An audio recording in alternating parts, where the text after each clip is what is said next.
Halo, selamat pagi. Kembali lagi di channel DCU. Kita mulai perkuliahan lagi ya. Ini perkuliahan konsep teknologi ya. Sebelumnya sudah ada di bab 1 yang tentang konsepsi belajar sepanjang hayat ya. Ini yang kedua adalah konsepsi ideal kealaman. Kenapa ini dikenalkan? Awalnya tidak dikenalkan oleh saya, tapi akhirnya dikenalkan karena ada beberapa hal yang harus diketahui dulu ternyata. Oke, di sini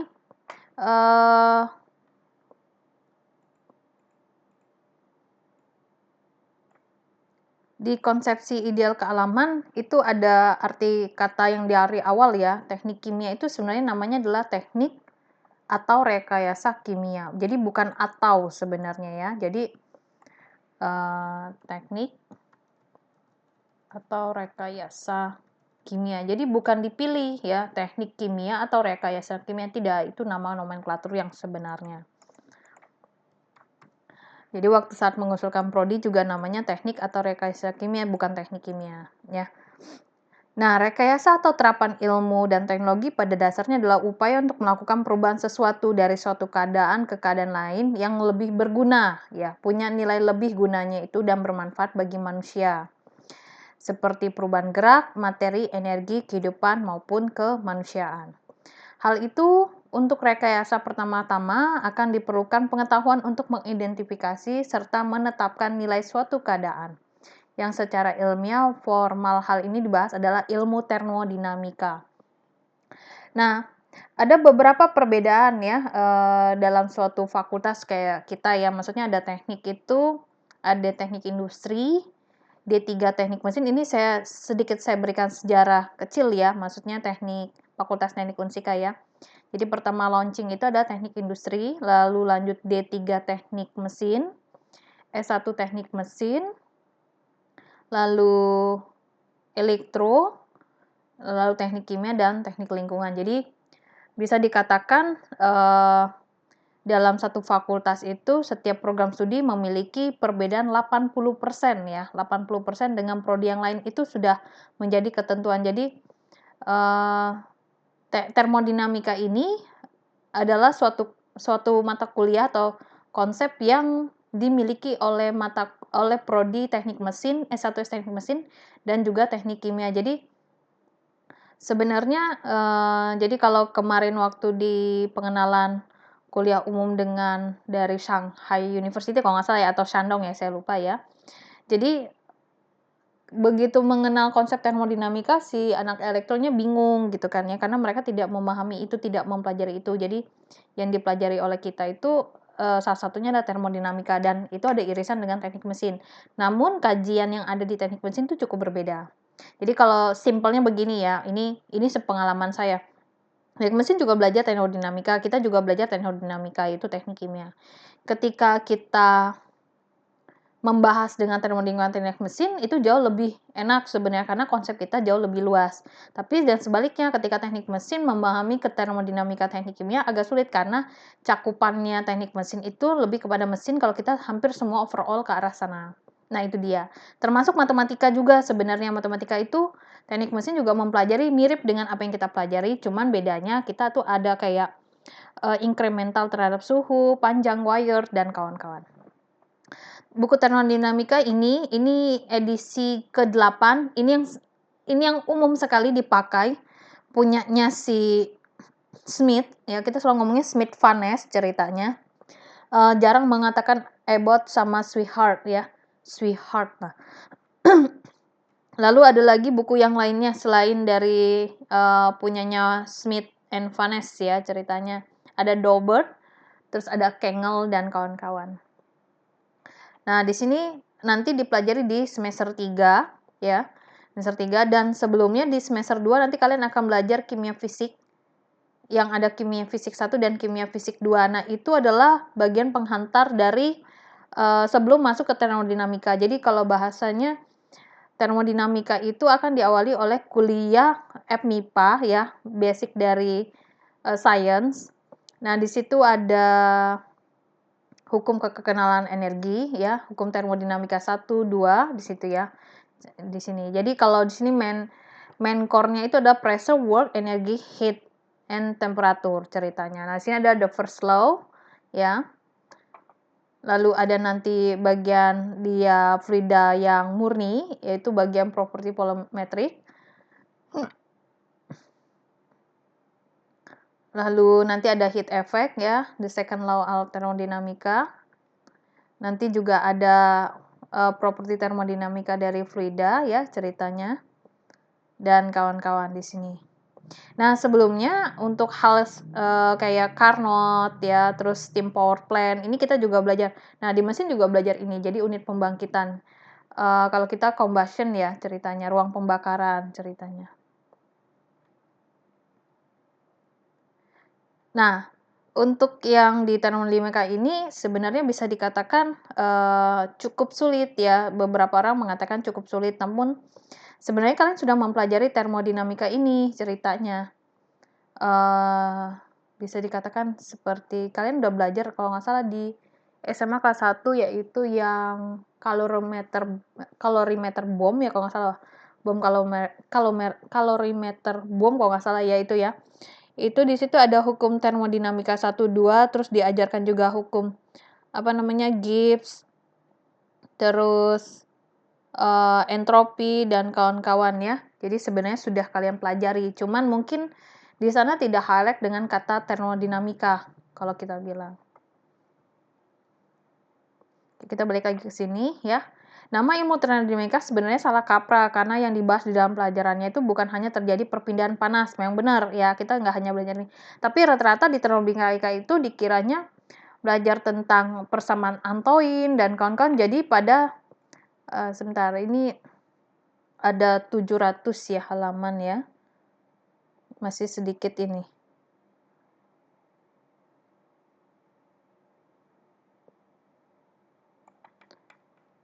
Bentar, kita cek dulu untuk persamaan Antoine-nya.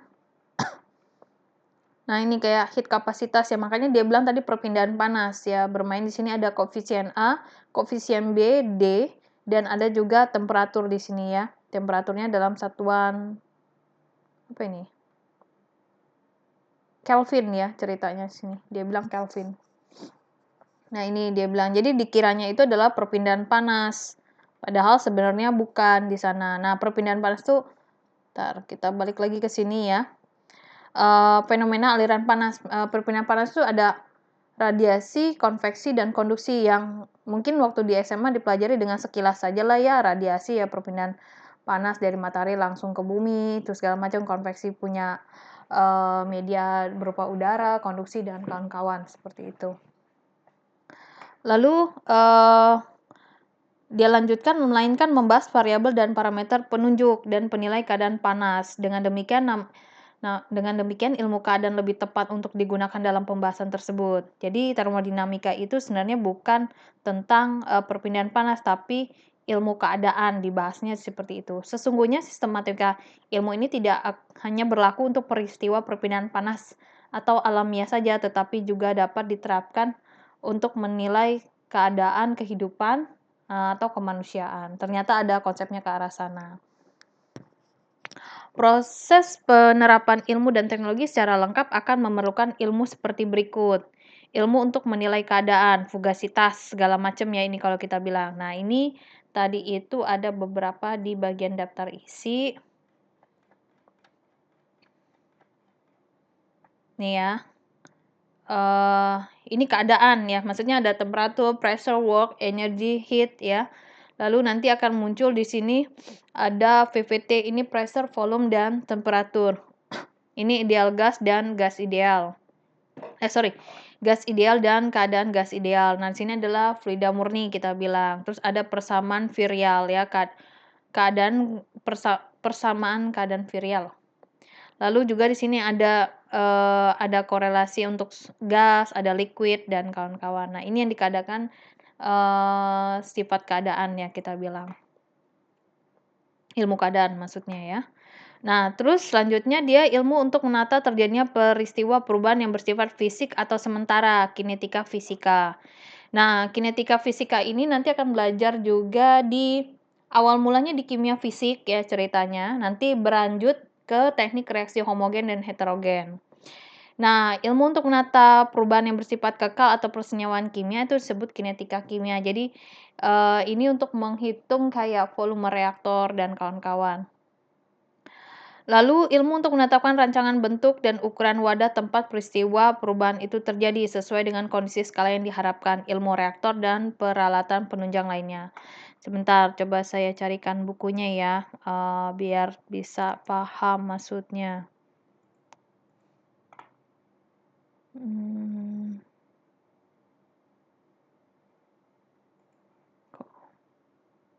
Interruption ya.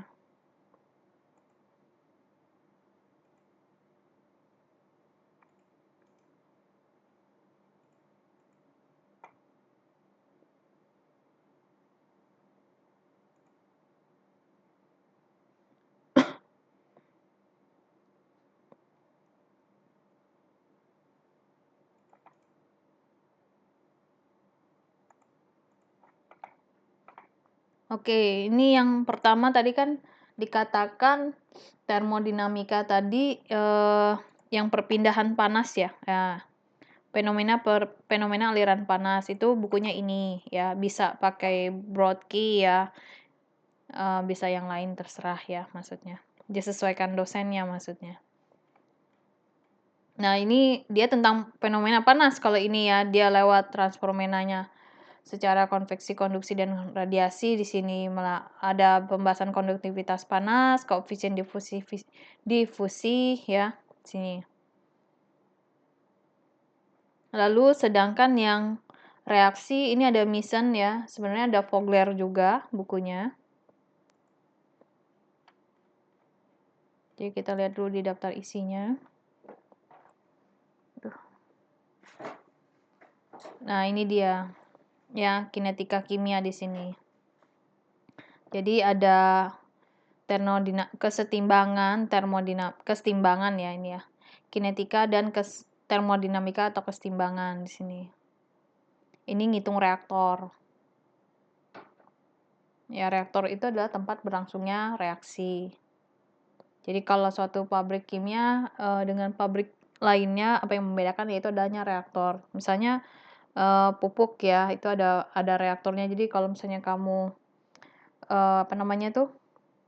kerja praktek itu harus memilih pabrik kimia bukan pabrik yang tidak ada reaktornya. Contoh misalnya kamu mau pakai kerja praktek di pabrik kerupuk misalnya, di situ tidak ada reaktornya, tidak ada reaksi kimianya, jadi tidak masuk ke area sana kita bilang.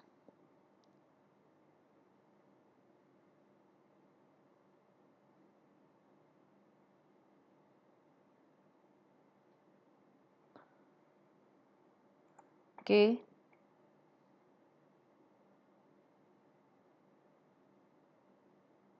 Kita lanjut lagi di sini, kinetika kimia ya. Ilmu untuk menetapkan rancangan bentuk dan ukuran wadah tempat peristiwa perubahan itu terjadi. Ini ilmu reaktor. Nah, tadi yang kita bilang ya, yang Meson. Ilmu untuk mengendalikan proses peristiwa perubahan yang berlangsung sesuai dengan dinamikanya penataan diterapkan di ilmu dinamika dan pengendalian proses. Ini belajar di pengendalian proses ya. Nanti kalau nggak salah di materi buku ini tuh ada tentang pengendalian proses. Tapi ini untuk semester atas mungkin agak bingung karena kalian belum pernah dapat konsepnya di SMA. Kalau di buku ini tuh di halaman model dan bukan. Oh, kalau di buku yang ini tuh ya, di buku ini tuh ada di bab 7, sistem dengan umpan balik dan kestabilan. Ini halaman 8 ya, kita coba.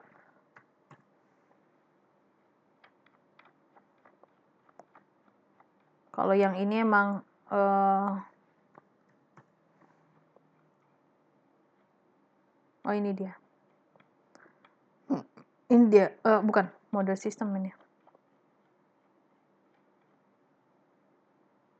Oh ini dia, ya.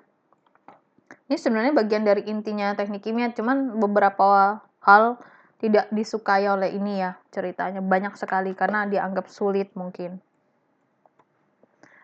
Bukunya itu kalau nggak salah Donald. Oh ya, Kokhanow. Nih ada bukunya. Ini tentang sistem ya. Ini buku yang umum dipakai untuk pengendalian proses. dasarnya matematika kalau nggak salah ini. Nah, ini dia.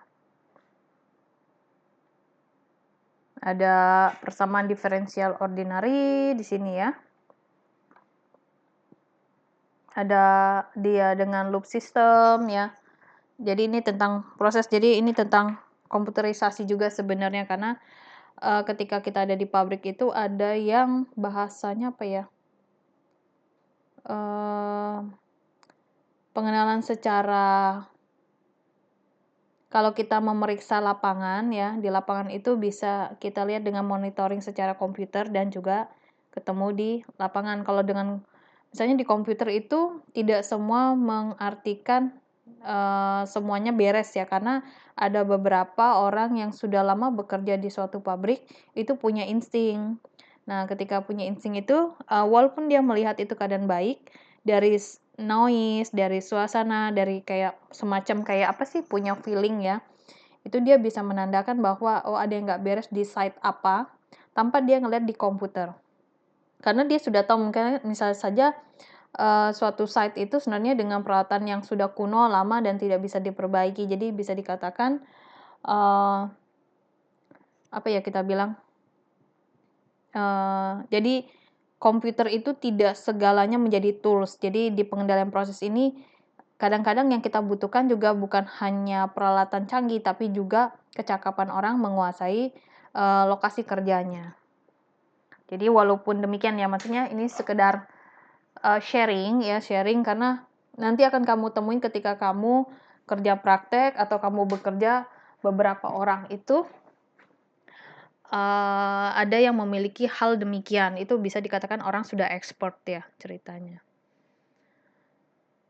Lalu di sini dikatakan juga diharapkan dengan kemampuan merekayasa tersebut di atas secara utuh, terapan ilmu dan teknologi yang diinginkan bisa terrealisasi secara baik, yaitu efektif dan efisien. Apa sih artinya efektif dan efisien? Nah, ini coba kamu belajar efisien atau belajar efektif. Nah, ini bekerja secara efektif belum tentu efisien, dan sebaliknya ketika efisien belum tentu juga efektif. Bisa keduanya lebih bagus lagi. Oke, ukuran baik buruknya keberlangsungan suatu proses perubahan dapat dinyatakan oleh besar efisiensi dan efektivitas. Ada efisiensi, ini biasanya besarnya pemakaian ya. Ukuran pencapaian nilai, membandingkan hasil yang diperoleh terhadap hasil ideal yang dapat dicapai. Dalam hasil ideal ini sulit didefinisikan, seringkali digantikan oleh hasil maksimal yang pernah dicapai, ya, sebagai patokan pencapaian prestasi. Jadi, misalkan penggunaan alat ya, efisiensinya adalah 80%. Nah, karena selama ini dia angkanya mencapai di sana, jadi bisa dikatakan itu sebagai standar. Jadi efisiensi itu bisa dikatakan bisa berubah ya apabila mencapai sesuatu yang lebih tinggi di atasnya. Oke. Oke, dengan demikian besaran efisiensi itu tidak bersatuan, biasanya persen di sini ya. Karena seharusnya besaran tersebut membandingkan ukuran satuan yang sama. Oke, tak berdimensi.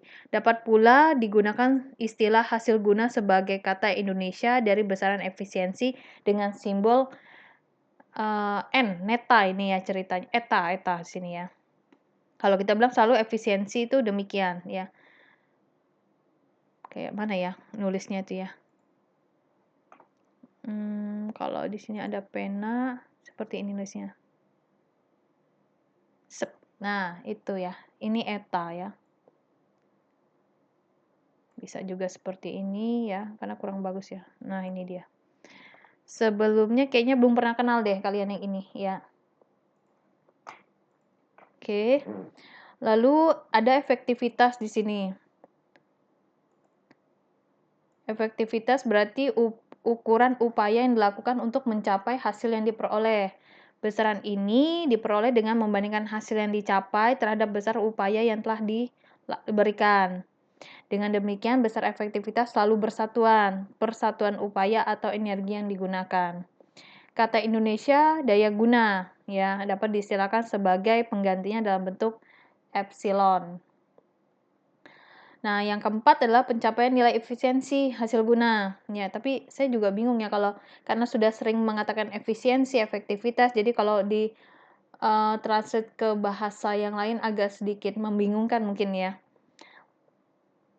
Di sini nilai efisiensi yang setinggi-tingginya belum menjamin tercapainya kinerja terbaik dari suatu peristiwa perubahan yang terjadi sebelum dikonfirmasi oleh tercapainya nilai efektivitas yang dinyatakan oleh pencapaian efisiensi terbaik dan efektivitas terbaik. Nah, dia kasih contoh di sini ada tampilan perilaku petani A dan petani B. Hasil nyatanya ini ya yang didapatkan. Ini daya guna, berarti yang diberi. Bentar.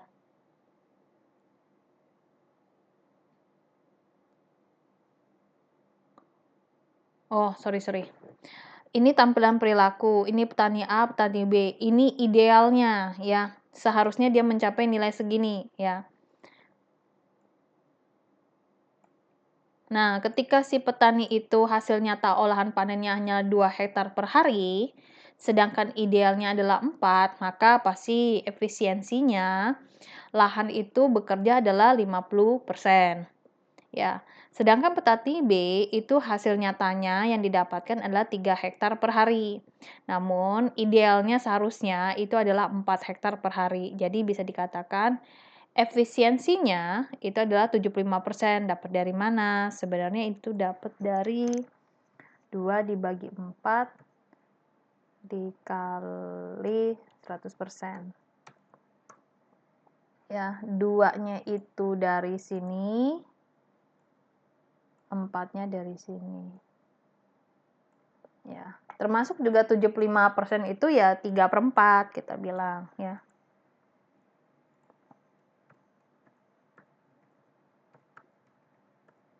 Nih, ya 3-nya dari sini, 4-nya dari sini.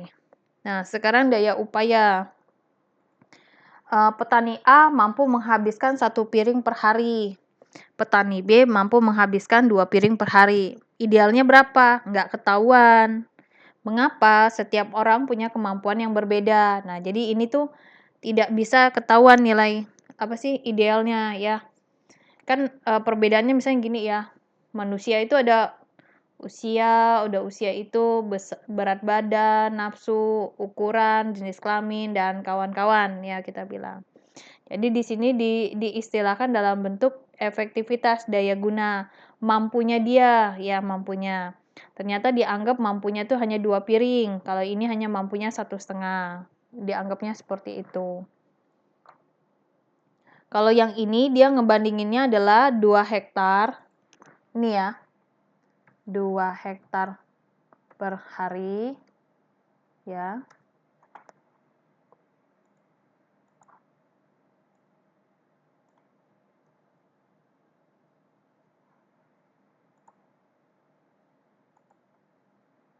Satu piring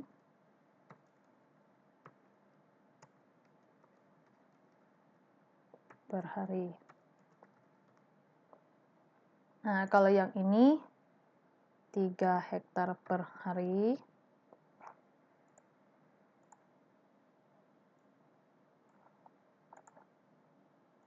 Bagi 2 piring per hari. Ini kesannya si petani A itu mampu membajak ya kalau bahasa kita ya, mampu mengolah tanahnya 2 hektar per hari. Dengan makan per harinya adalah 1 piring, ya bahasanya gitu. Jadi si petani A ini memiliki efektivitas per harinya, memiliki daya guna ya maksudnya ya. Hasil kinerjanya itu adalah epsilonnya 2 hektar per piring. Bahasanya seperti itu. Nah, kalau yang ini tinggal ngebandingin ya, ini kan efektivitas ya, kalau ini kan angka 2, ini angka 1,5. Jadi ini 2 lebih besar dari 1,5, dianggapnya seperti sana ya. Nah, dengan demikian konsepsi ideal sangat diperlukan. Nah, ini idealnya sebagai acuan untuk mengukur tingkat pencapaian percobaan, sejauh mana dan ke arah mana perubahan terjadi. Kan kalau yang kayak epsilon di sini kan dia tidak bisa ya maksudnya karena tadi ada perbedaan tadi ya. Nah, dalam hal konsepsi ideal sulit atau tidak berhasil didefinisikan untuk efektivitas ya. Seringkali rektor prestasi pencapaian maksimal diambil sebagai acuan pengganti. Ya, itu benar. Jadi kayak ya, apa ya? Tabel penilaiannya sebenarnya ya yang menjadi tabel standarnya itu menjadi kebingungan ya kalau kita bilang di sini. Jadi kan orang tuh punya hal yang berbeda-beda. Jadi makanya dibilang daya gunanya berbeda sekali. Misalkan kayak kalian deh kuliah ya, ngabisin uang UKT yang sama, tapi mendapatkan nilai yang berbeda, maka daya guna kalian itu kan tidak bisa menjadi patokan ya maksudnya ya dengan nilai SPP yang sama dan kawan-kawan. Jadi eh, tidak ada patokan. Jadi bahasanya begini, patokan yang saya selalu bilang, nilai A, B, C, dan kawan-kawan yang kalian punya itu tidak menjadi patokan bahwa kalian itu eh, memahami materi dari kuliah yang diberikan. Mengapa bisa dikatakan demikian? Karena parameternya cukup luas.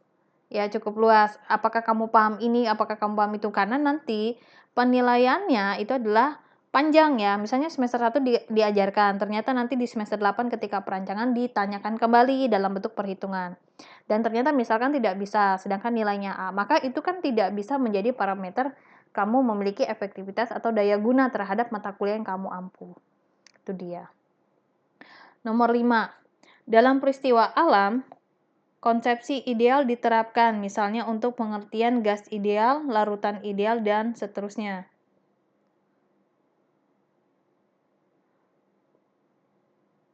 Terus, keadaan ideal suatu gas misalnya ditunjukkan oleh perilaku, besarnya tekanan, volume, dan temperatur. Jadi makanya kayak kamu punya hubungan gas ideal itu kan kamu selalu tahunya ini ya.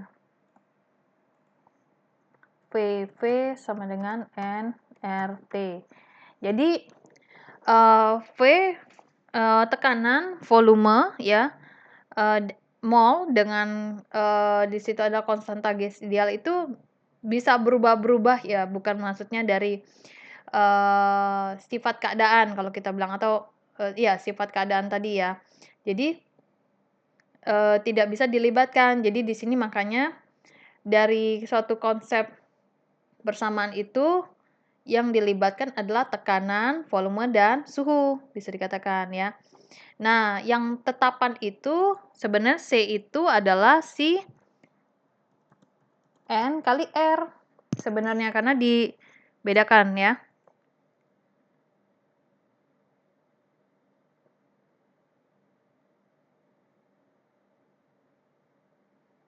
Oke, bila ada suatu gas yang mengisi suatu ruang diukur dalam kondisi yang berbeda, maka hubungan seperti di atas misalnya menjadi seperti ini. Ya, maka persamaan tersebut dimaksud adalah kriteria gas ideal. Pemahaman bahwa yang ideal itu tidak pernah ada, ya. Pemahaman konsepsi ideal yang keliru. Jadi, gas ideal itu tidak pernah ada ya maksudnya. Tapi mendekati, jadi bahasanya. Lalu, pertanyaan yang muncul adalah mengapa konsepsi ideal gas dinyatakan dalam perilaku memenuhi rumus di atas. Ideal gas tidak ditunjukkan oleh jenisnya gas, melainkan oleh keberadaan molekulnya dalam ruangan. Dengan jarak antar molekul yang sangat besar, menjadikan keberadaan molekul yang bebas sendiri tidak berinteraksi dengan molekul yang lain. Jadi jarak ya.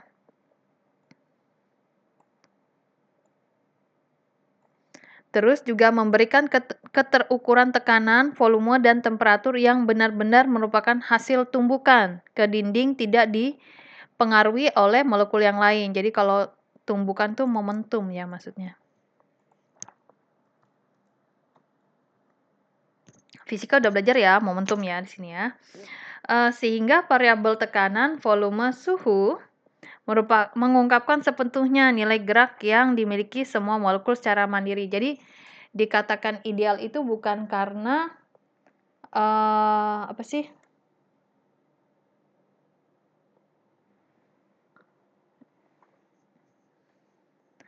Dengan apa sih sifatnya ya, maksudnya di sini mah jarak molekulnya, terus juga tumbukannya dan kawan-kawan. Kondisi alam yang mendukung memungkinkan terjadinya keberadaan molekul seperti ini, misalnya kalau gas berada pada temperatur yang tinggi, atau berada pada konsentrasi molekul yang sangat rendah, sehingga dapat dibayangkan bahwa keadaan jarak molekul itu sangat berjauhan. Ya, kalau temperaturnya tinggi, molekulnya rendah, konsentrasi ya, konsentrasi berarti kan tadi begini ya.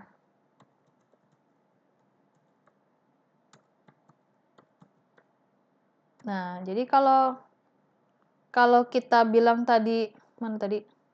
Suhunya tinggi ya. Ini kan N per volume itu jadi konsentrasi ya.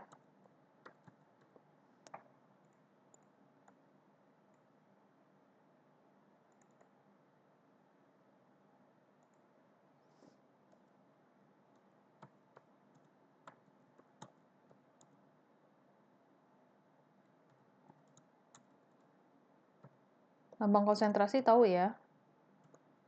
Nah, jadi kalau misalkan suhunya tinggi, ini kan hubungannya berbanding terbalik temperatur dengan konsentrasi ya.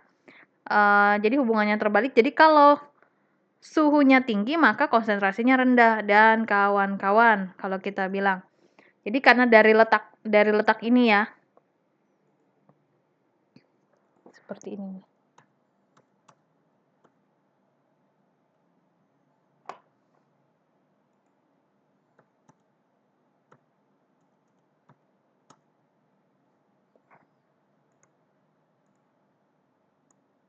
Nah, hubungan berbanding terbalik di sini soalnya. Oke, nomor 6, konsepsi gas ideal terjadi dapat memberikan pemahaman yang lebih baik tentang terukuran temperatur dengan ditemukan konsepsi temperatur absolut oleh Kelvin.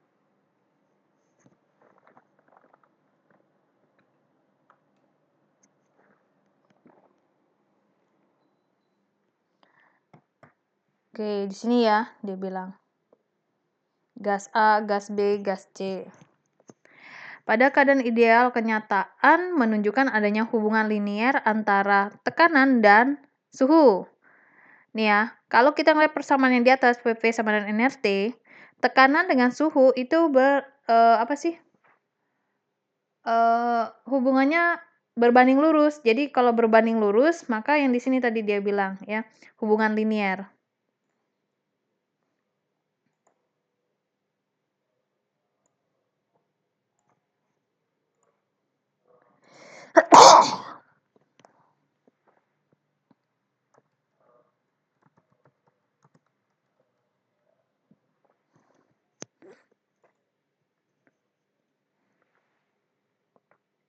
Nah, sini ya. Tekanan dan gas ini ya berbanding lurus. Terus Kelvin itu suhu maksudnya. Mengekstrapolasi itu kayak melakukan misalkan data dari tabel itu ada data 100 derajat Celcius, itu data tekanannya berapa gitu ya, sekian atm misalnya. Ini dari data ya. Terus 110 derajat Celcius itu sekian atm. Nah, ternyata datanya hanya sampai sini. Nah, yang dikatakan ekstrapolasi adalah kita mendeteksi data 120 yang tidak ada di buku. Itu namanya mengekstrapolasi.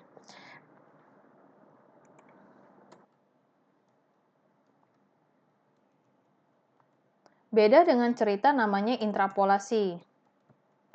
Intrapolasi itu misalnya kita punya data di buku 100 derajat Celcius berapa atm misalnya nih ya. Terus ada data lagi 120 derajat Celcius, ini ada di buku juga. Nah, ternyata data dari 100 sampai 120 itu kan ada range ya. Ada range, kita pakai 110 aja. Nah, data 100 hingga 110 itu ada range. Nah, itu yang kita cari, yang nggak ada di buku. Misalnya kamu butuh data 102 derajat Celcius. Itu berapa sih nilainya? Nah, ini namanya intrapolasi. Jadi intrapolasi itu adalah nilai yang dicari di antara data yang ada di dalam tabel ya kita bilang. Itu ya istilah-istilahnya ya, nanti juga kalian terbiasa maksudnya. Mana tadi intrapolasi, ekstrapolasi? Oh, ini ya. Jadi, kalau intrapolasi itu berarti ada di antara ini nih. Ada di antara sini ya, datanya itu ya. Nah, kalau ekstrapolasi itu bisa datanya ada di sini, di luar area lah kalau kita bilang. Oke. Mengekstrapolasi garis lurus gas-gas ideal dalam diagram V dan T ya ke arah tekanan yang rendah yang akan memberikan titik potong dari setiap garis pada garis absis T ya, garis X ya, pada satu titik yang sama yaitu temperatur 0 absolut yang setara dengan minus ya kalau 0 derajat Celcius ya pasti minus 273,15 Kelvin ya. Karena kan Celsius itu sama dengan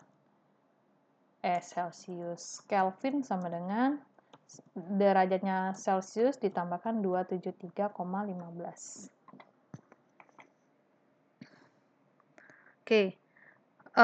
Pada titik 0 absolut ini temperatur mencapai harga 0 absolut yang diduga bahwa temperatur itu tidak ada lagi berbagai bentuk gerak karena dia kalau bahasanya di sini gas ideal sudah tidak ada lagi tidak bergerak berarti jaraknya dekat ya. Oke, 7. Kondisi tanpa gerak sekali merupakan suatu keadaan absolut dapat dibayangkan bila bumi dan bulan tidak bergerak pada porosnya, baik itu berotasi maupun dia berevolusi. Maka gaya gravitasinya akan menyebabkan kedua benda itu saling menarik dan bergerak ke arah yang saling berbenturan. Hal ini dapat dibayangkan pula pada skala yang sangat kecil antara elektron dengan inti atom yang akhirnya akan saling berbenturan menghasilkan reaksi inti atau ledakan atom. Pada kenyataan alam, kondisi absolut ini sulit untuk dicapai.